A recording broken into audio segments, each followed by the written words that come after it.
சின்னதா ஒரு துணி மாதிரி கட்டி திரை மாதிரி இருக்கும், அதுல நில்லுங்க அப்படின்னாங்க. நானும் போய் அசால்ட்டா நின்னேன். பேண்ட்டை கழட்டுங்க அப்படின்னாங்க. சரி கழட்டுனேன். இன்னரை கழட்டுங்க அப்படின்னாங்க. ஒட்டு துணி இல்லாம அப்படியே கழட்டிட்டாங்க. 3:30 4 மணிக்கெல்லாம் சாப்பாடு போட்டு எல்லாத்தையும் அடைச்சிருவாங்க. நைட்டு சாப்பாடு 4 மணிக்கே முடிஞ்சிரும்னே. 5 மணிக்கு மேல எல்லாம் பசிக்கும். 8 மணி ஆனாலும் எனக்கு பசிக்கும். எத்தனை நாள் அந்த மாவட்ட சிறையில நான் அழுதுருக்கேன். பசினால அழுதுருக்கிறேன். ஒரு 5:45 எழுப்பிடுவாங்க. எழுப்பினோடனே கணக்குன்னு சொல்லுவாங்க. கணக்குல லைனா 4 பேரா அந்த கணக்குல அமைதியா உட்கார்ந்து இருக்கணும். நம்ம ஏதாவது அதுல பேசிட்டோம்னாவோ நேரம் உட்காரல அப்படின்னா சத்தியமா அடிப்பாங்க. உங்களுக்கு அடி விழுந்துச்சா? அதுல 3 டைம் அடி வாங்கியிருக்கேன். அந்த காவலர் என்னைய பார்த்தாவே கொந்தளிப்பாரு.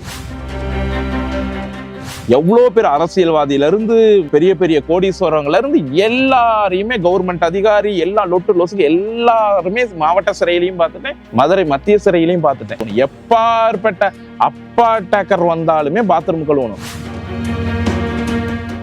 அந்த பிளாக்ல இப்ப லீடரா இருப்பாரு ஒருத்தவர், அவர் தான் கணக்கு பிள்ளை. அவரும் நம்மளும் ஒரே கேஸ்ட் அப்படின்னா ஒத்து போயிரும். சிறைக்குள்ளேயும் ஜாதி கேட்பாங்களா?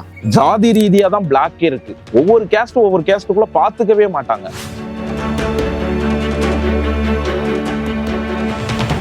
வணக்கம் கார்த்திண்ணே. வணக்கண்ணே, நல்லா இருக்கீங்களா? 1.5 வருஷம் ஆயிடுச்சு. ஆமாண்ணே. உங்களை பார்த்து எப்படி இருக்கீங்க? என்ன நடந்தது? நான் இப்ப நல்லா இருக்கேனே.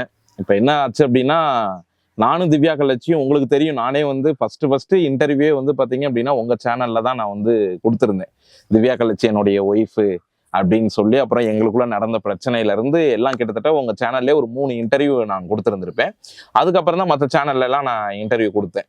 எங்க லைஃப் பாத்தீங்க அப்படின்னா 2023 ஸ்டார்ட் ஆகி நல்லா தான் 1 வருஷம் போயிட்டு இருந்தது. இதே வீட்டுல ஆரம்பிச்சுதான் ஸ்ரீவில்லிபுத்தூர்ல எங்களுடைய லைஃப் ஸ்டைல் நல்லா போயிட்டு இருந்தது.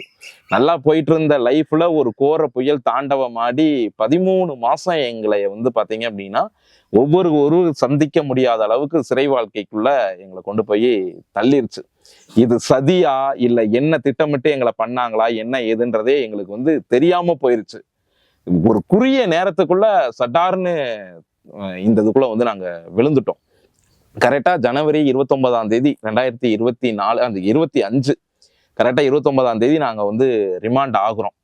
நான் இது எப்படி ஆச்சு அப்படின்னா, என் பையனுடைய பர்த்டே 22 கொண்டாடிட்டு ஈரோட்ல இருந்து நான் கிளம்பி நான் வந்துட்டு இருந்தேன். நானே எங்க அக்கா என்னுடைய பிரதர் ஒருத்தவங்க கிளம்பி வந்துட்டு இருக்கிறப்ப ஸ்ரீவில்லிபுத்தூர் நாங்க இறங்க போற நேரத்துல பாத்தீங்க அப்படின்னா ஒரு 4 பேர் அன்யூனிஃபார்ம்ல தான் வந்திருந்தாங்க. தடன்னு வந்தாங்க. எங்களை டக்குன்னு பிடிச்சாங்க. வாங்க கீழே இறங்குங்க அப்படின்னு. கீழே இறங்கினோடனே ஒரு ஆட்டோவை பிடிச்சு என்னையும் எங்க அக்காவை என்னுடைய பிரதரை கூட்டிட்டு ஸ்டேஷனுக்கு வந்தாச்சு. அது